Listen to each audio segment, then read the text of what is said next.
I then all of a sudden started to feel this warmth, as if somebody shined like a really bright light, or the sun came out from behind a cloud and started to warm my back. And as it did, that warmth started to come over my whole being. And I turned around to see where this warmth was coming from. As I was turning, I was seeing all the good things I ever did in my life. I started to see that I actually did quite a bit more good than I ever did bad. And I got to see that lots of times when I didn't know I was making a difference for people, I was. And I felt this tremendous, unconditional love and peace and warmth, but also coolness at the same time coming over me. And again, it was all coming from behind me. So I turned fully around and I see this gentleman. And I had this thought, you must be God. And without him moving his mouth, he said, no, son, I'm not God. I'm your guide.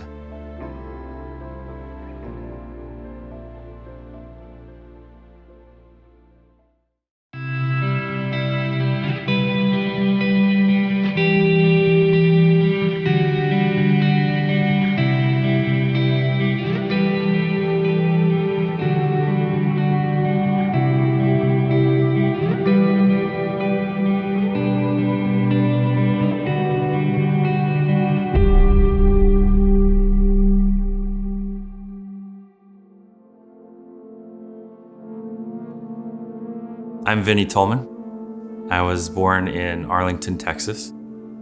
I was raised in a pretty rough home, a very strict home, raised kind of as an army brat.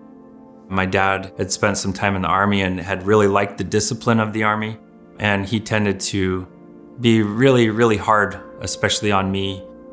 And as I grew in that environment, I tended to have a hard time respecting men of any kind. And I tended to try to find opportunities to fight anyone I could, to really channel that energy out of me. And at one point, I realized that that wasn't me. And in that process, I discovered bodybuilding. As a young 20-something-year-old, the better my body looked, it seemed like the more attention I got, and I liked that. It felt good. So we would do, early morning workouts, evening workouts every day. Lots of, your traditional creatine and protein powders and pre-workouts. The most popular muscle recovery supplements at the time was a product called furanone dihydro. It allowed you to heal about 48 hours of healing in 24 hours. So you could do arms every day, chest every day. So that's what we were using it for. All the stores ran out. And it got to a point where the waiting list was like 6 months to get a bottle of it. And we were impatient. We didn't want to wait 6 months. So we went online to try to find other sources. One of them was a company in Thailand. And so we ordered a bottle from this company in Thailand. And when it arrived, we were, excited. We said, hey, we'll use this on Saturday and do a workout. Took it Saturday morning. Right off the bat, we felt something was different about this. And come to find out later, what we were getting from Thailand was a 100% solution, and what we were using in the United States was a 5% solution. So it was just like taking 20 bottle caps worth of this supplement. Instantly, we both felt a nausea and like almost a dizziness kick in.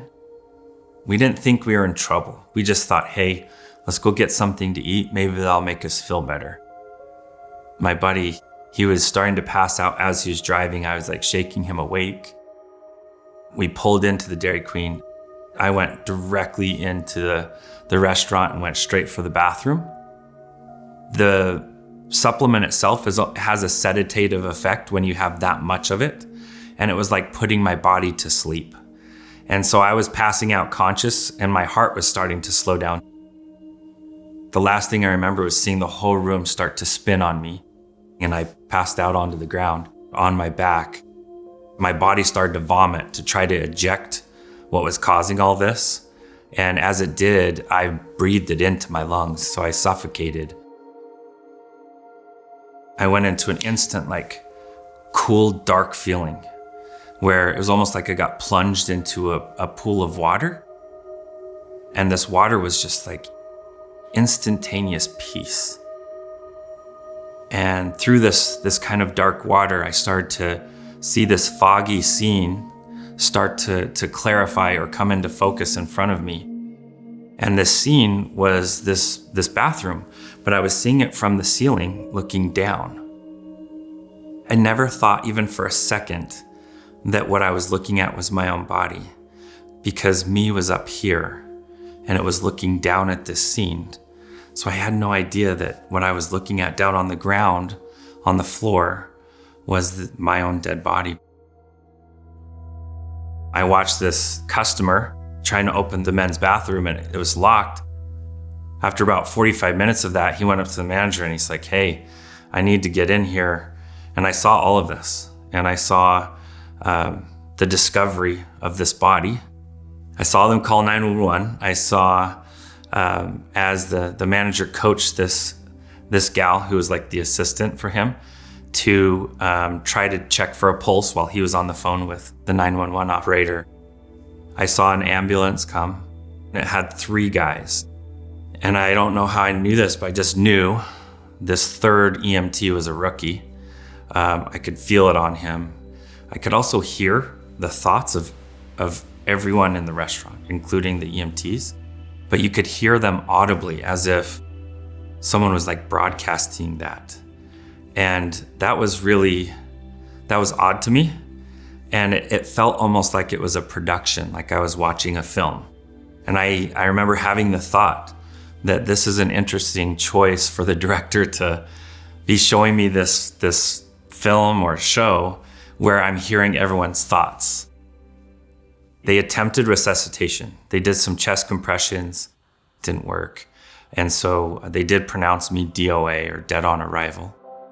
They rolled out one of these bright yellow body bags, put the body in it, strapped it down to this gurney and put it in the back of the ambulance. Again, I'm witnessing all of this from above. And that was another oddball thing for me. I didn't understand why they were shooting this whole movie from above. It didn't make sense because, movies you shoot from in front of the target instead of above the target. And I was just kind of contemplating that at the same time as I was really enjoying this peacefulness that was just fully surrounding me and embodying me. As they were going down the street in the back of the ambulance, I could actually hear the thoughts of this rookie medic. I could hear him really beating himself up and feeling bad that first week on the job, he's got his first death. And he didn't like that. He felt like, if it was him in charge, that he would have tried harder and longer to try to resuscitate the body. And he felt that they were shortchanging that process by quitting so fast. He felt like they should have stayed longer and tried longer.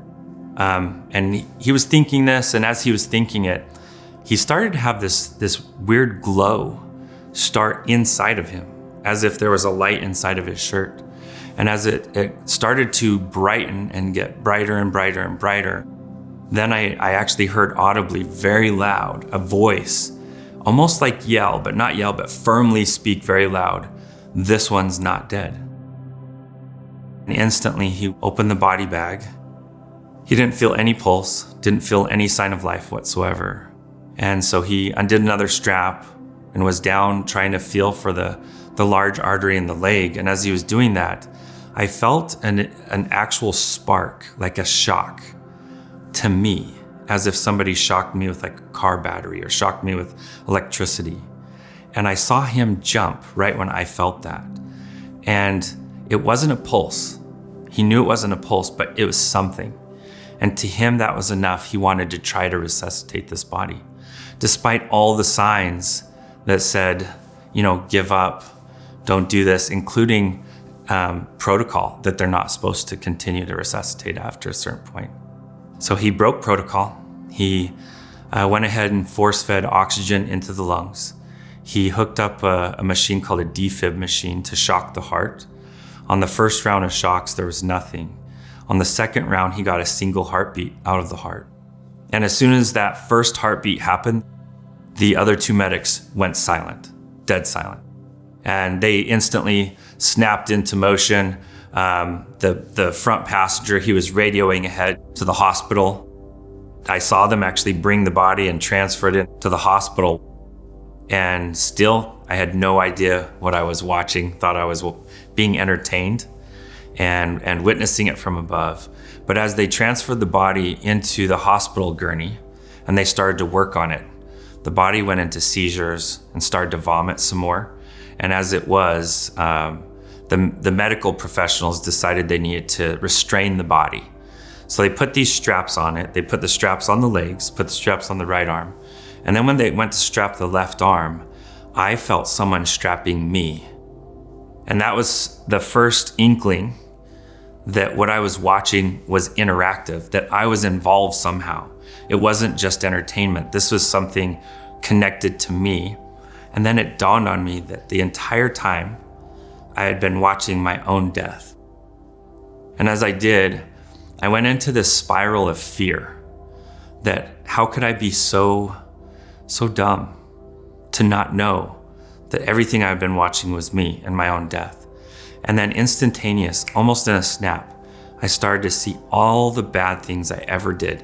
And I mean all, like even as a little small child, anything that was selfish or negative influence on someone else, I saw it, but I didn't just see it from my eyes. I saw it from my eyes, and I saw it from the eyes of anyone impacted by my actions or my words. And it was weird because I could feel like that lasted a long time, but at the same time, it felt like a few seconds. And as that was happening, I started to get kind of enveloped in this dark energy, this fear energy. And as it felt like it was starting to snuff out my light, I then all of a sudden started to feel this warmth, as if somebody shined like a really bright light, or the sun came out from behind a cloud and started to warm my back. And as it did, that warmth started to come over my whole being. And I turned around to see where this warmth was coming from. As I was turning, I was seeing all the good things I ever did in my life. I started to see that I actually did quite a bit more good than I ever did bad. And I got to see that lots of times when I didn't know I was making a difference for people, I was. And I felt this just tremendous, unconditional love and peace and warmth, but also coolness at the same time coming over me. And again, it was all coming from behind me. So I turned fully around and I see this gentleman. And I had this thought, you must be God. And without him moving his mouth, he said, no, son, I'm not God. I'm your guide. I kind of followed up with, well, are you Jesus? Because being raised Christian, I just didn't quite understand the dynamic of what I was watching, what I was seeing, what I was experiencing. So my follow-up question was to ask if he's Jesus Christ. And he again answered, no, son, I'm not Jesus. I'm your guide. And he explained that his name is Drake and that he was here to help me go wherever I wanted to go. He motioned with his hand, like, do you want to go back to your body? And I looked back and I could still see the hospital room, and they were doing so many things to save this man's life, my life. And it looked like so much pain. There was no question that I didn't want to go to the body. I wanted to go wherever this energy is that he was sending to me. And I explained that to him. I want to go wherever this love or wherever this energy is coming from. I want to go there. And he said, okay, that's coming from your home, where you came from originally and where I came from originally, and I can take you back there. So we began our journey. I felt like we were going towards heaven, and I had recently kind of cleaned up my life and started to live a lot better life. I felt like I deserved to get into heaven. And I told him, I said, well, that's perfect. I already know what I need to know. I've accepted all the things that you're supposed to accept so you can get into heaven. And he looked at me kind of like I was a toddler, like with a loving smile on his face. And he explained that he was very happy that I felt that way, but he wanted to help me get to even a higher level of understanding of that love that he was allowing to me, or he was bringing to me. And that in that understanding, we could actually go to our home. But I did have to raise my understanding. And in the process, I had to raise my love energy, which that's hard to understand what that is here on this side of things. But that love energy is a real frequency or energy that's around us every day. And that energy is so high there, it wouldn't be possible to take somebody from here and just bring them there. They wouldn't match that energy. It's almost like they wouldn't even see that space at all. And he explained that to me in simple terms, but it's so hard to explain because everything was nonverbal. It was just direct understanding. So we began this journey, and I kind of had this, I know it's all going to be about love. That's got to be what this is about. And he said, no, actually, the first and foremost, most important thing I have to start with, and the foundation of my growth as a spiritual being, is to understand authenticity and to be an embodiment of that authenticity. And if I can't have that authentic self or know what my authentic self is, I can't grow. And so he showed me how I didn't think that I was being inauthentic, but he showed me that I had a lot of different masks that I was wearing. I would put on a certain mask to be with my parents, or partying at a nightclub or a party. There was all these different faces that I wore. And he helped me understand that I had to peel away all those masks and allow myself to figure out who I was at my core. And from there, I could build my love energy. I could build my love frequency to closer match that love energy of heaven. And essentially, I had to stitch together all these ideas of who I was to see the commonality. And as I discovered who I really was, then we were able to actually start moving away from life here on earth and start moving to this dimensional space. And so we began that climbing of the dimensions to get to heaven. And that brought me to what I thought was going to be love again. And I said, okay, so now we're going to do love. Now that I've learned authenticity, and Drake loved that. And he said, that's a great idea. And yeah, you're right. You can't love until you are authentic. But first, even before love, we need to understand why you came to earth. And he explained that earth is just a school, that it's always been just a classroom and it's never been a courtroom.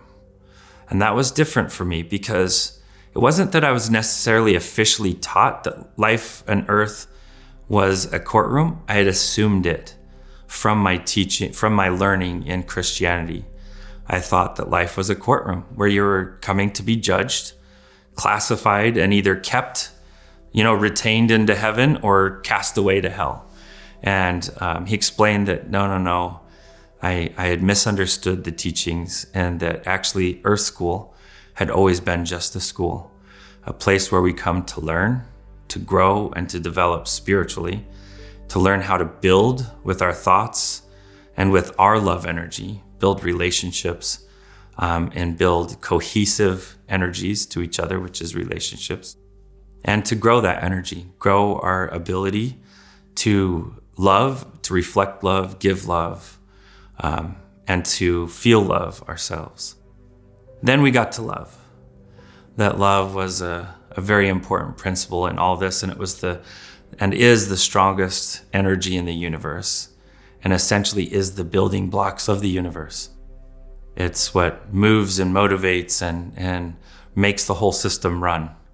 And when you can understand that, you can understand that you're the one that's in charge.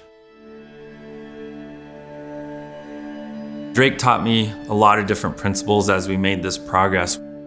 One that really stuck out to me and has since stood out to me quite a bit is, as we make positive deposits into the universe, we get positive dividends. But if we make negative deposits, we get negative dividends. And that includes our thoughts, and mostly includes our thoughts, not just our actions. So how important it is for us to control those thoughts and understand that we have the power of creation with our thoughts.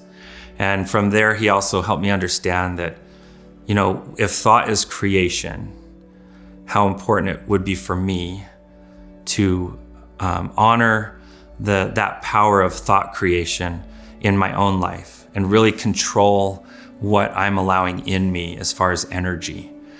Specifically, he was talking about like media and entertainment. And he wanted me to understand that if I allow negative media or negative entertainment around me, it's going to get into my energetic body and it will be hard to get rid of it. So it was important to not allow myself around that type of energy. Specifically, he helped me understand that principle. I call it the hour of power. The first 30 minutes when we wake up and the last 30 minutes before we go to bed. What we put in that space essentially becomes our religion, or it becomes what we worship. And if we put in that space news, or we put in that space sports or stocks, if we put any of these things in our hour of power, we end up bowing down our energy to that. And that becomes essentially our God.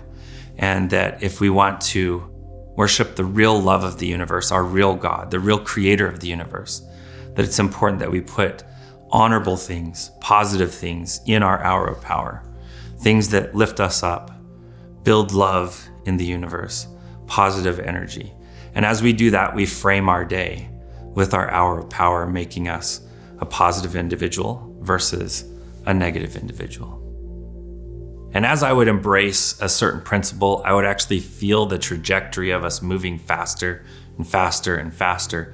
And we weren't just moving from point A to point B, we were actually moving dimensions.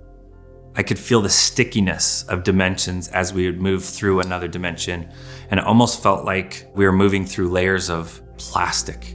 You would cut through it and all of a sudden it was easy for a while. I actually started to see this big, beautiful, bright space. At first, it looks like a sun. It really does. But it looks like it's 1,000,000 times bigger than our sun. Just huge. As we got closer and closer and closer, I saw this mist. It almost looked like a wide band of cloud around the whole space.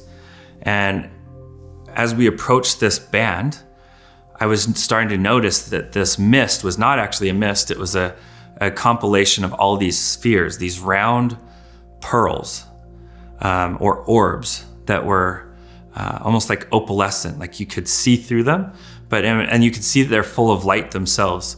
And as we got closer and closer, I was very intrigued by these, and I asked Drake, I'm like, what is that? And with just having the question, he was able to instantly take my consciousness where I was and put me inside of one of them so I could see what was going on inside. And there I saw this gentleman from a far earlier era than what I was raised in. Probably either the late 1800s or early 1900s, just with his attire, what he was showing up in.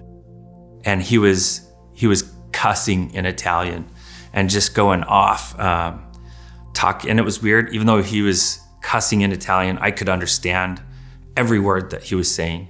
And he was talking about his son, how his son had betrayed him, and that ended his life.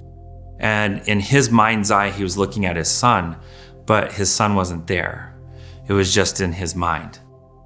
And this gentleman, it got to a point where he took this big breath and was like trying to breathe, but he was a spirit body.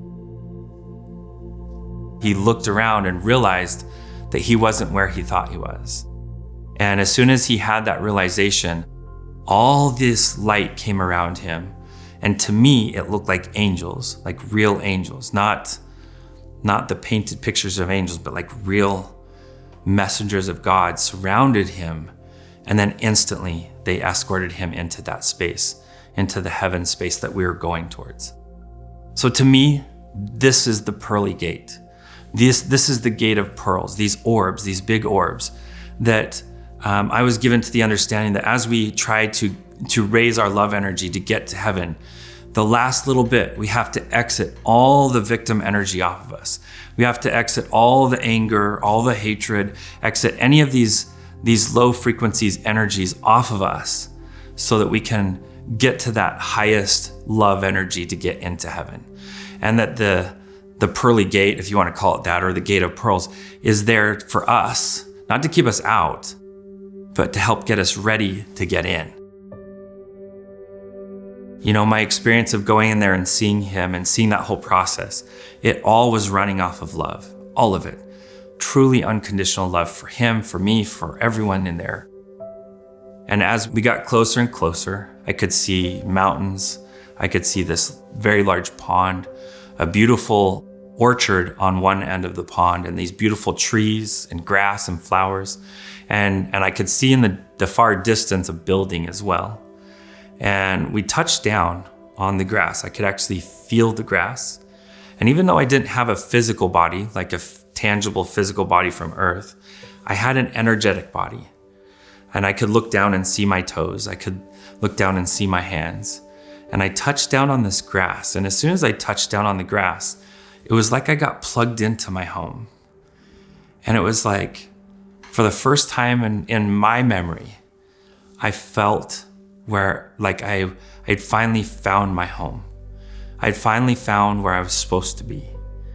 And there was this interaction just with the contact of the grass, where the grass came up and met my feet and my feet met the grass. There was like a commingling there. There was a connection there. And as that connection happened, I could feel the loving presence coming from this grass. And the grass itself had a sweet, sweet smell and even had a taste. Even to touch it, you could taste it. And it had a music, almost like a symphony coming off of it. And light was emitting out of the grass. And that's when I noticed that everything there emitted light. Like source light was coming from every object in that space. Not from an outside source like a sun, but from inside everything. And as I was doing this, I was plugging into the grass and recognizing consciousness in this grass. And to me, from my perception, that consciousness is our creator. And it was in everything in heaven. It was in the orbs outside of heaven. It was in the grass. It was in the flowers. It was in the water. It was in the trees. It was in everything in that space. Everything. And so I got kind of I joke around, I got the tourist visa of heaven because I got to see all the plant life, the water, and the healing attributes of water in heaven. It completely heals you of any energetic damage that may still reside in you from earth life. I was raised in a fairly abusive home, and that abuse stuck. I was a broken kid, and I channeled that brokenness into rugby and into bodybuilding and into fighting too. And that's why I've got some scars on the head, is from the fights and from the rugby and such. But I didn't need to channel that anymore after that. That water healed me. It went in all those cracks that were beat into me and abused into me over my life, and it healed it. I became a different person, not physically, but energetically from that point forward. I could feel Drake. He came around and stood to the side of me, and he said, "Vinny, this is gonna be hard, but it's gonna be worth it." And as he hugged me, hugs are very, very different there. Because, when we hug each other here, we're copying what a hug is there. And a hug there is where you're bringing two energies of maybe yin and yang, and you're actually bringing them together to become one. And any power or energy that I had and he had, as we came together, we became like 8 times stronger than what we could have been on our own. And this is a principle that is like an eternal principle, that as we can come together in unity, in commonality, in true unconditional love, we can become 8 times greater than what we could ever become on our own. I then started to hear a prayer being given to my body. Now, meanwhile, my body was brain dead for 3 days in a coma on earth. And I was hearing, as if the prayer was being said in my ear, I was hearing this prayer being given over my body.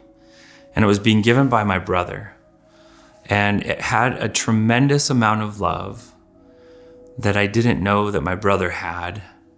But it wasn't just his love for me, it was the love he had for my mom and how broken she would be if she lost her son to this. And that love energy was really, really strong. To me, it felt like it completely removed my ability to choose to stay in heaven.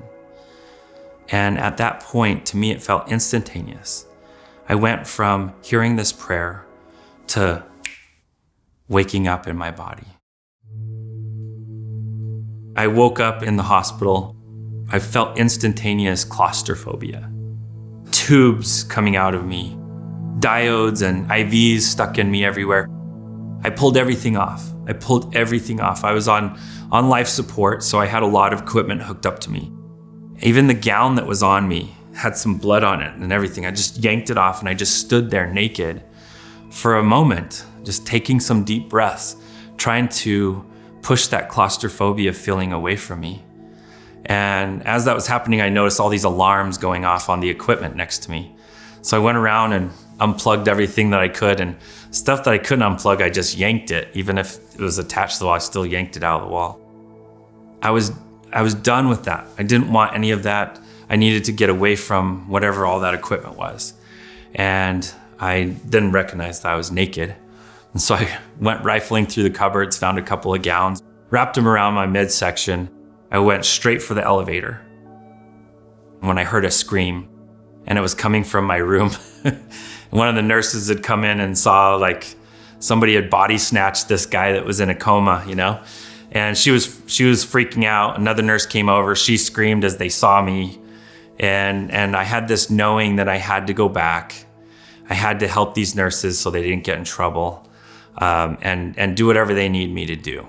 So I did have to sign about a phone book worth of paperwork to liability release them as I self-checked myself out of the hospital.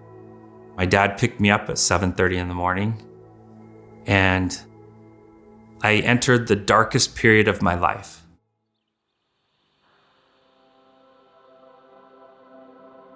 Coming back was the worst thing to ever happen to me. Dying was awesome. Dying was easy. As soon as I relaxed into it and I embraced it, it was beautiful. It's so crazy that we put so much fear around death, because that was the best part. The hard part was coming back. To me, that was worse than death. It felt like a second death to be removed out of heaven, because that's my home. I know it's my home.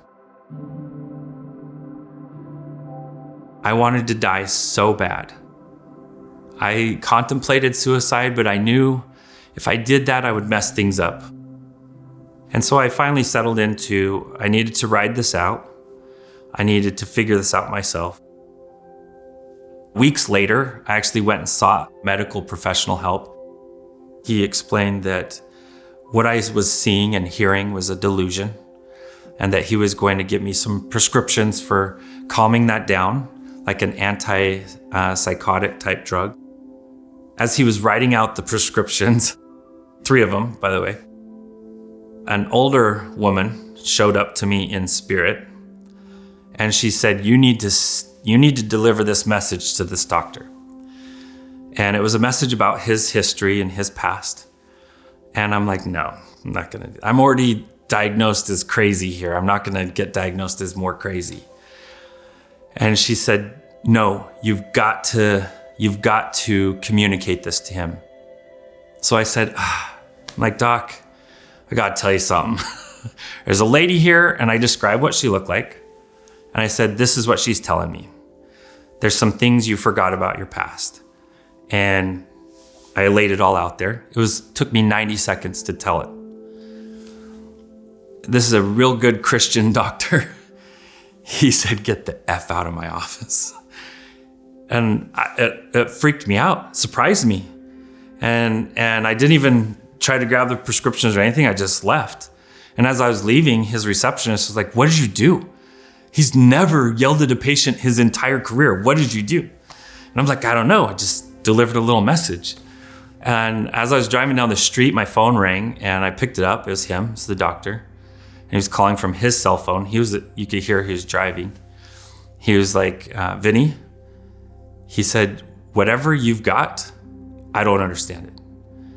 He said all of his clinical and medical education had no process to treat what I have. But he said that what I delivered to him was a memory that he had completely blocked. He did not remember it, but when I delivered that, it hit him with such a force that he realized that that was the hidden experience in his life that motivated him into the mental health field. And with that experience, he said, "You've got to figure out how you're going to trust this and how you're going to work with this." But he said, "But I can't help you."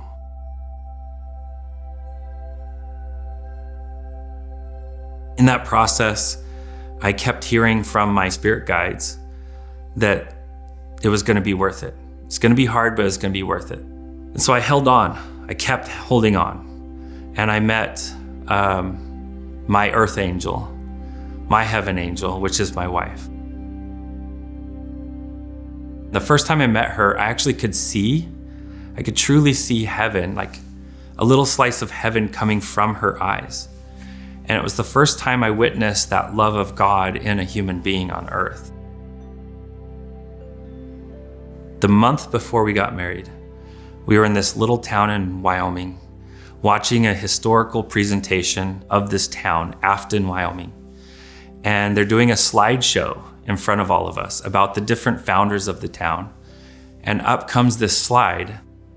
All of a sudden, I feel this like cold stiffness to the air.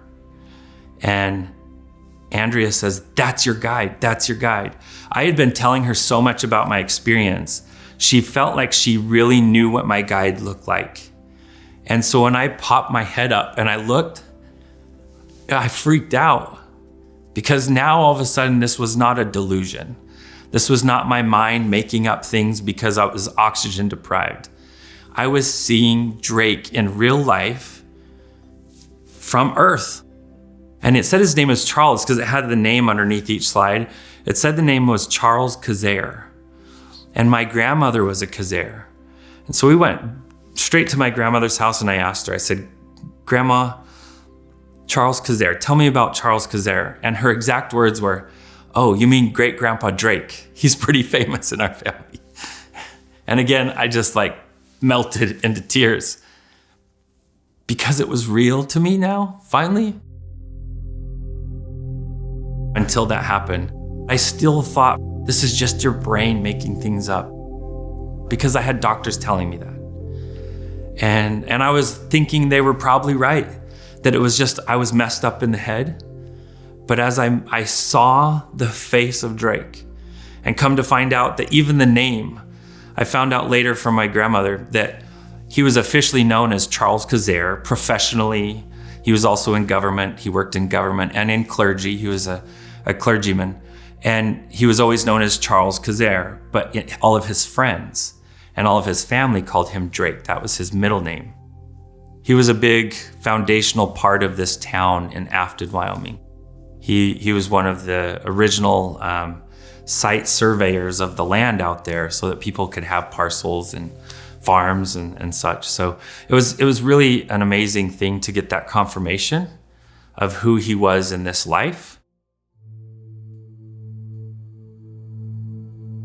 The purpose for us to be here is for us to come and learn.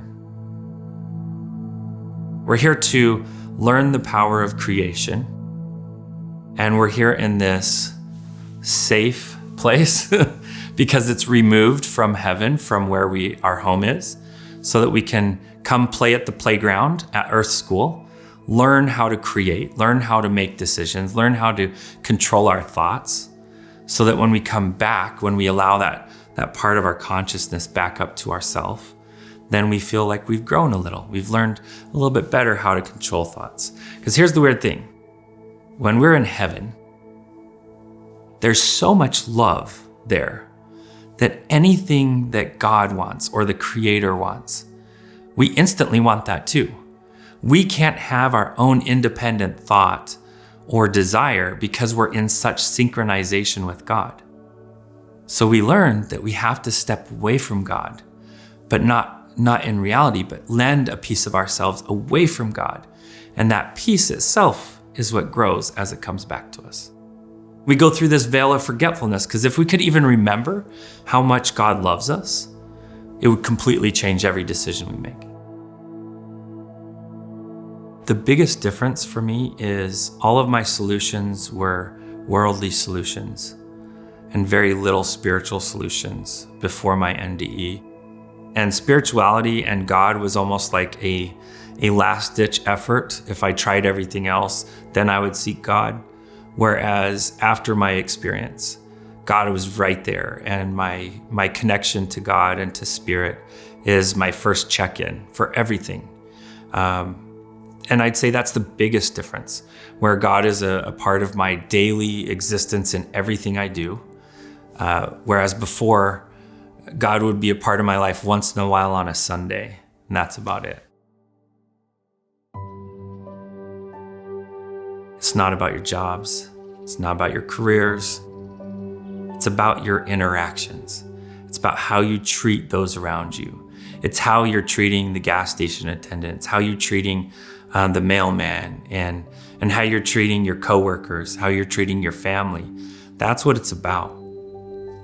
It's about the love energy within you. As you love others, you actually raise your energy. But as you feel any type of lack of love, you're drawing energy off of people.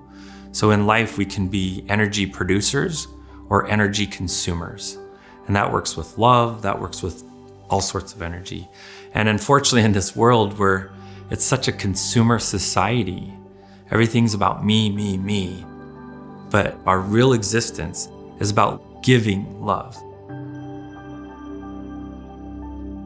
You're taught a principle in heaven. Anything that you're lacking, go give to someone else, and you will now receive exactly what you need. But don't get it by going and getting it for yourself. Get it by giving it to someone else.